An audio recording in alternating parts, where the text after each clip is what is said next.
Kembali bersama saya Re di channel Penelusuran Mistis.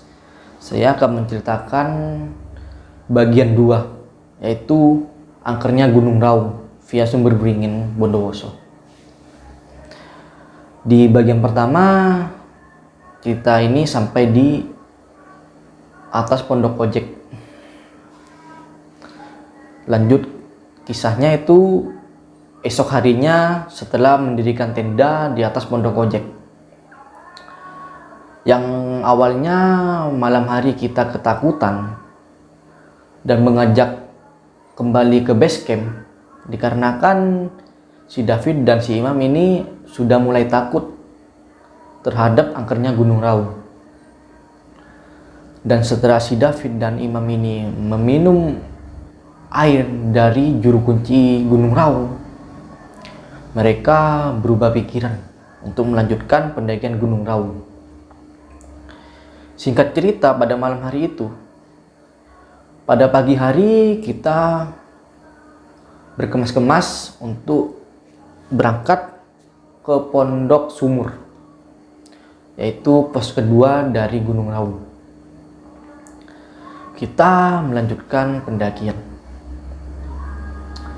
Pada jam 10 siang kita sudah sampai di Pondok Sumur.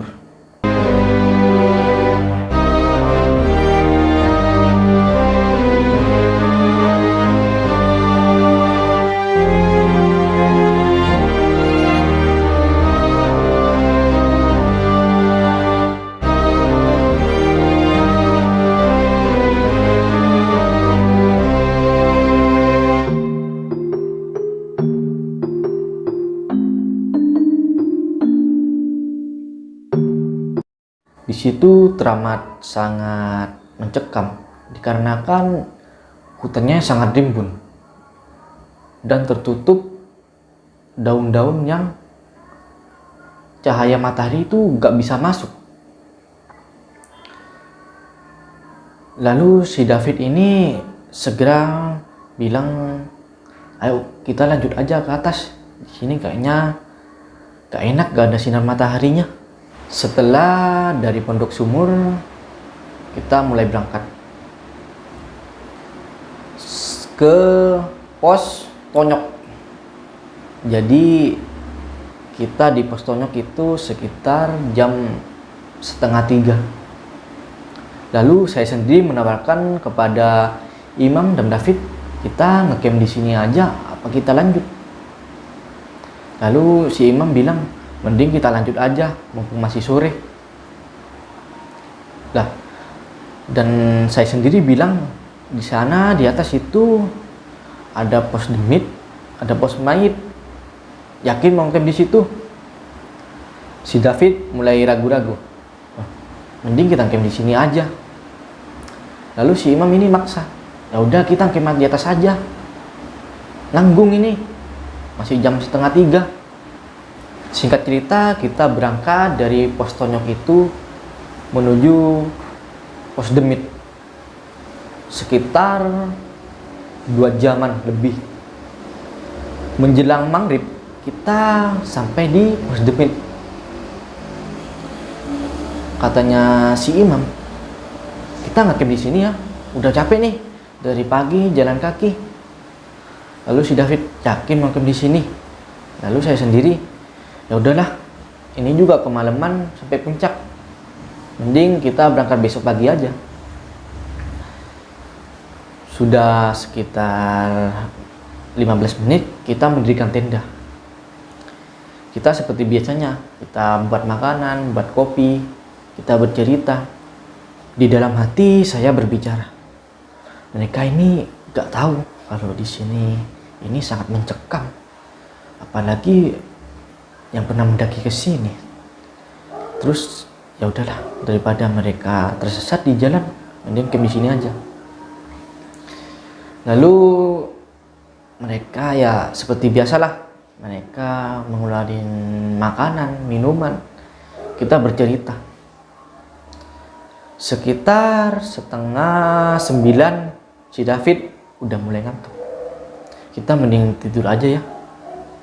Lalu si Imam ini, Ya udahlah, kita mending tiduran aja, nanti juga ketiduran. Lalu saya sendiri tuh merasa sangat gelisah. Aduh, gimana ini? Soalnya tempatnya di sini ini pas di bawah pohon yang kembar di Pos Demit. Sekitar jam 9 lewat, ada yang mulai aneh. Yang awalnya David ini dingin, tiba-tiba dia ngerasa kok hangat ya, padahal di sini dingin cuacanya. Lalu si Imam bilang, iya di sini dingin loh, nggak panas. Di sini mulai ada yang terasa aneh. Berpikir positif aja, saya sendiri bilang, yaudah kita mending tidur aja. Kita tiduran sampai jam 10. Kita itu gak bisa tidur, cuma tiduran aja, setengah tertidur lah. Lalu kita berdiam tanpa suara. Lalu si Imam ini mendengar, dan saya, Imam dan saya mendengar ada orang batuk di luar. Ya seperti orang batuk biasanya. Nah, lalu si Imam nanya, kamu batuk barusan? Nah si David bilang, enggak, kita kan diam aja. Ngawur kamu ini, katanya si David. Nah, si Imam ini terdengar jelas di telinganya kalau ada orang batuk. Dan saya sendiri itu bilang, iya kayaknya ada orang batuk. Nah, mau menengok keluar tenda, kita juga gak berani. Kita nengok itu, kita senter, kita gak kelihatan apa-apa. Gak ada orang juga, namanya juga di hutan. Apalagi pendakian waktu itu emang gak ada orang yang mendaki. Kita balik lagi ke dalam tenda, kita tutup rapat. Lalu si Imam ini mendengar lagi orang batuk. Batuknya itu sampai 3 kali. Kita malah gak berani keluar. Kita malah tarik SB lalu tidur di dalam SB itu. Aduh, gimana nih? Setelah itu si David ngingetin, kita minum air ini aja ya, yang dari juru kunci itu. Lalu aku bilang, iyalah, kita kalau minum pikiran tambah tenang. Lalu kita minum, semuanya kita minum. Dan si Imam ini minumnya terlalu banyak, sampai-sampai hanya ini tinggal 1/4. Loh, kamu kok banyak minumnya? Aku kan haus. Ya udahlah. Setelah kita minum air itu, emang pikiran kita itu yang merasa cemas. Tiba-tiba kita nyantai aja dan kita kembali untuk tidur.